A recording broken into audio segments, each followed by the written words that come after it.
and every vote I can. And what I'm saying to you is that... Well, to those voters, okay, so you... I don't want to keep doing this. I'm going to call it. Okay. Thank you. You're not going to do the interview with us? Nope, not like this. I'm not. Not with 7 follow-ups to every single question you ask. Tyrus, I was talking about this in the 5, that I kind of like her for being, she's like a retro 70s mom. Yeah, you like Everyone her? looked like her. Why don't you have dinner with her, Greg? Tyrus just did something nobody saw coming. He set his sights on California's own Katie Porter, and the internet has been buzzing ever since. The former wrestling star charged straight into the middle of California politics like he had been there all along, and he's not pulling any punches. But what made him go after a politician best known for her sharp questions and famous whiteboard moments? Did nobody tell him to stay out of the political spotlight? This unexpected clash between a larger-than-life personality and one of California's most recognizable politicians is quickly turning into one of the state's most talked-about showdowns. Don't order the potatoes, Greg. Yeah, no kidding.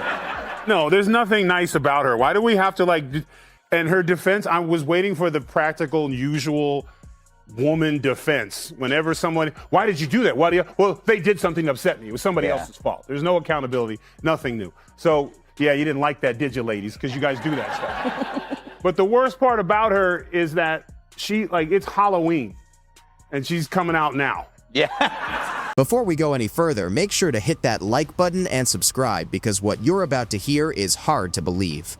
California politics has never been short on drama, but this latest story takes things to a whole new level. Right at the center of it all is Katie Porter, known for her tough questioning, sharp style, and no-nonsense approach. But now, the politician who built her reputation on accountability is facing growing criticism over how that message is being used. The situation is raising eyebrows, sparking debate, and getting more attention by the day. It's dramatic, it's messy, and it's turning into one of the most talked about political stories around. Scary. Oh, it's scary. Like, if she jumped out of a dark alley, I would throw you in front of me to get away from her. And she's done this before. She has scared everybody in this audience in our childhood. Remember Pee Wee Herman? Yeah. When he was on the road in Texas, Large Marge rolled up. It was that one right there.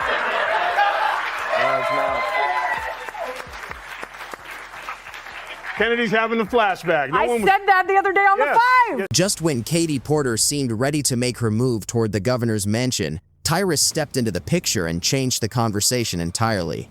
Suddenly, California's already chaotic political scene had a new and very outspoken voice in the mix. It started off like any ordinary discussion, with a handful of people gathered around talking politics and trading opinions. Maybe they were joking about California's biggest headaches, from wildfires and rising gas prices to the ongoing struggle to find affordable housing. But the moment Tyrus joined in, the mood shifted. The room seemed to tighten, and what began as a casual conversation quickly felt like the calm before a major political storm. Play that. This is what she's trying to say. President Biden has said that inflation is the #1 priority for the Biden White House to try to get under control right now. As you're out there in California talking to constituents during this re-election year for Congress, how does inflation compare to this newly important, in the sense of the Supreme Court decision pending, abortion issue? How do those two issues compare? Watch this, not compare. Well, I don't think they compare. I think they actually reinforce each other. Watch. Then someone brought up Katie Porter, and the entire conversation took a sharp turn. The mood changed almost instantly, and what had started as a casual discussion suddenly became the main event. Tyrus and Greg Gutfeld jumped right in, tossing out jokes and observations that quickly got everyone's attention. One compared her style to something from another era, while the other joked that she somehow managed to have the opposite of star power. Before long, the comments had people laughing and reacting across social media. And in that moment, it was hard not to notice the similarities between politics and professional wrestling. Both thrive on big personalities, memorable moments, and enough drama to keep audiences watching. Hate. You love to hate. Our video of the day comes from that lump of grumpy potatoes. Katie Porter, who wants to be California's next governor. She was recently asked if more damning clips of her might be released, which is like asking Jesse Waters if he's offended any foreigners lately. She refused to say. Should California voters feel confident that there aren't any more Katie Porter videos out there? Well, what I know is that I could have done better in those moments. I'm going to be focused on earning their votes and earning their trust. Tyrus barely needed to say a word to make his point. The look on his face did most of the work, a mix of disbelief and amusement. Because, in the eyes of her critics, Katie Porter doesn't simply walk into a room. She arrives with the energy of a strict teacher ready to hand out extra homework. Every appearance seems to come with another passionate lecture about what needs fixing and who's getting it wrong. That's what made Tyrus's comment land with so many people. It wasn't just a joke, it was a playful jab at a style of leadership some find exhausting. And, of course, Greg Gutfeld couldn't resist adding his reverse charisma line, drawing laughs from the crowd. After all, when charm starts working against you, winning people over can become an uphill battle. Me of Beulah like my Ball Breaker friends' from the mothers Porkies? when I was a kid. There's like something very retro about her. But Molly, you know what she has? She has reverse charisma. You know, like when charisma is if you have power and empathy. Because people are like Bill Clinton, he had power, but he had empathy, and then he tried to bang you. She has like reverse empathy where she has power, but she lords it over the people that are in her like employment. And what's so weird about this is she's a politician. And you might Yes. think they're cruel and narcissistic, and she's like definitely showing that. But usually they're good at like hiding it. Picture this. Porter walks into a room, and suddenly the energy changes. That's the joke behind Greg Gutfeld's reverse charisma line, and it's one that got plenty of laughs. Critics often argue that while Porter has intelligence, confidence, and plenty of passion, she struggles to connect with people on a personal level. To them, every speech feels more like a lecture than a conversation. Gutfeld's punchline landed because it captured that perception in a single phrase. And then there's Porter's famous whiteboard, which has become her trademark tool for explaining everything from policy debates to political controversies. To her supporters, it's a symbol of accountability. To her critics, it's a way of turning every controversy into a classroom lesson where she's both the teacher and the grader. She ought to just embrace it at this point because it's all out there. She should just say, look, I throw mashed potatoes at people. I'm a total nightmare. I berate my staff, but I'm going to work hard for you, the voter, because there's no getting out from this. What are the chances of Katie Porter actually winning and becoming the governor of California?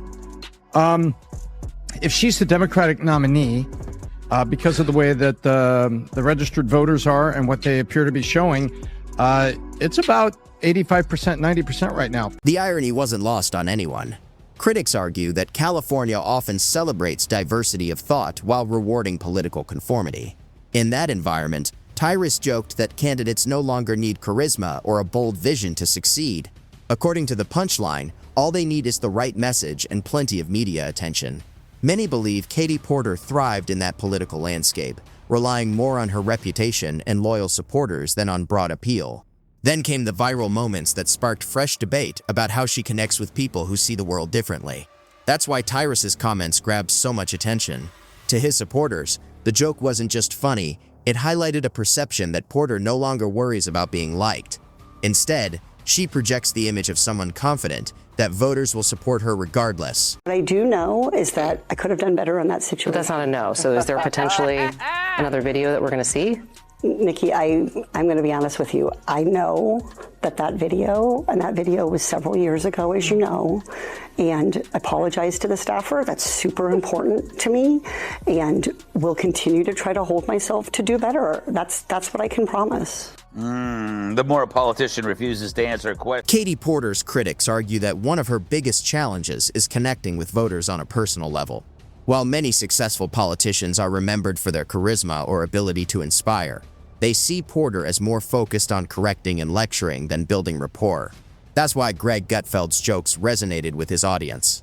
He painted a picture of a politician who commands attention but struggles to create warmth.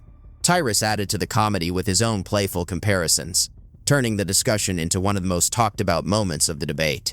Whether fair or not, the jokes reflected a broader argument from critics. Leadership isn't just about policies. It's also about making people feel heard and understood. These examples of Katie Porter's behavior, accusations of blaming staff for giving her COVID using racist language, covering up sexual harassment, domestic violence against her ex-husband. She was even accused of burning his scalp with potatoes. Ouch. And others saying she just wants fame and power. Got to be nice to that staff. All accusations at this point, but there seems to be a pattern of alleged physical and verbal abuse. The nostalgia angle made the jokes land even harder. The 70s mom comparison sparked plenty of laughs because it painted Porter as the kind of figure who's always ready with a lecture and look of disappointment. The panel leaned into the image, turning the discussion into a playful roast filled with retro references and exaggerated scenarios. Everyone seemed eager to add their own punchline. But beneath the humor was a larger political argument. Critics suggested that Porter represents a system where competition has become limited and political advantages can feel entrenched. The comedy grabbed attention, but it was that broader criticism that kept the conversation going long after the jokes ended. I will say I think that her performance here proves that she's ready for the national stage. Yes.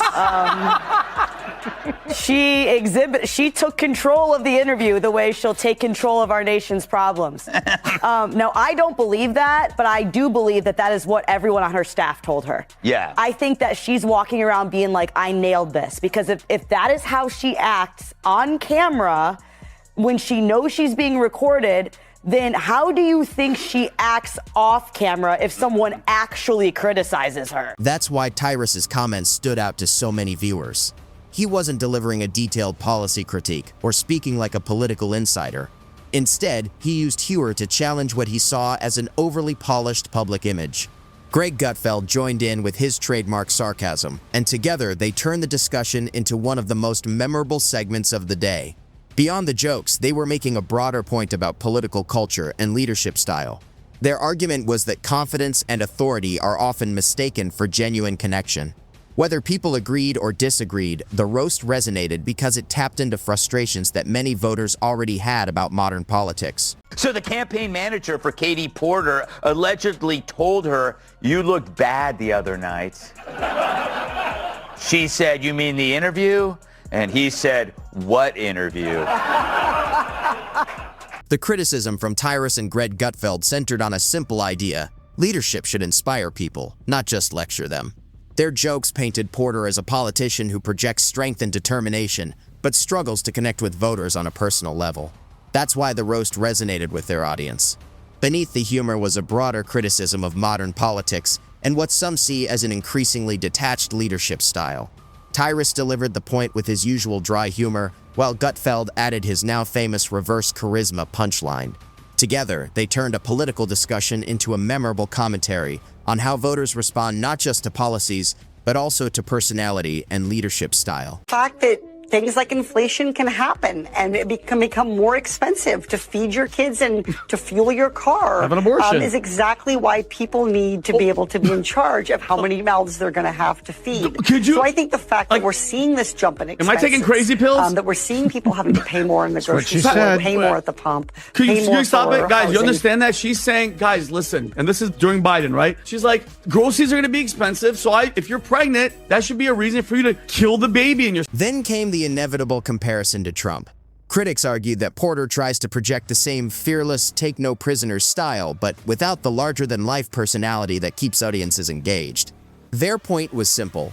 Being bold isn't enough if people don't connect with the message. That's where Tyrus and Greg Gutfeld focused much of their commentary.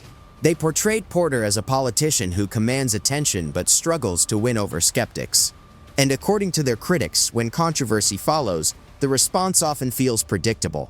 Debate, backlash, explanations, and another round of presentations in public appearances. Whether fair or not, that perception became a major part of the conversation surrounding the roast. I cannot stop thinking about Katie Porter. The dumbest thing she can do is what she tried to do in that interview with Julie Watts, where she plasters this miserable, pained, fake smile on her face. Like, I don't want this to get negative. I just want this to be positive because I'm such a good person. I'm a leader. I'm a strong leader. Meanwhile, California's political debates continue against the backdrop of rising housing costs, public safety concerns, and ongoing policy battles. That's part of why Tyrus's comments resonated with his audience. To them, the discussion wasn't just about Katie Porter, it was about a broader frustration with the state's political culture. The panel on The Five mixed humor with criticism, arguing that many politicians talk about empathy while struggling to connect with voters on a personal level. Their view was that leadership requires more than ambition and authority, it also requires trust and genuine connection. Whether people agreed or disagreed, that contrast became the central theme of the conversation, and one reason the segment generated so much attention. Be the Democrat nominee, and then from there, you just look at the voting. And by the way, I think it's close. I think the Republican candidate crosses 40, which would be unusual. But I would see, what if you see like a 57-41-3, because Green Libertarian? You see something like that, suddenly you realize that there's a shift. After the segment, many viewers weren't just talking about Katie Porter, they were talking about the jokes themselves. Tyrus and Greg Gutfeld had turned a political discussion into a memorable roast, with the reverse charisma line becoming one of the biggest takeaways. Their broader message was that leadership requires more than conviction and confidence. It also requires the ability to connect with people. To their audience, the humor worked because it highlighted what they saw as a gap between policy-driven politics and personal appeal. In the end, the conversation became less about campaign talking points and more about how voters respond to personality, authenticity, and the power of a well-timed joke.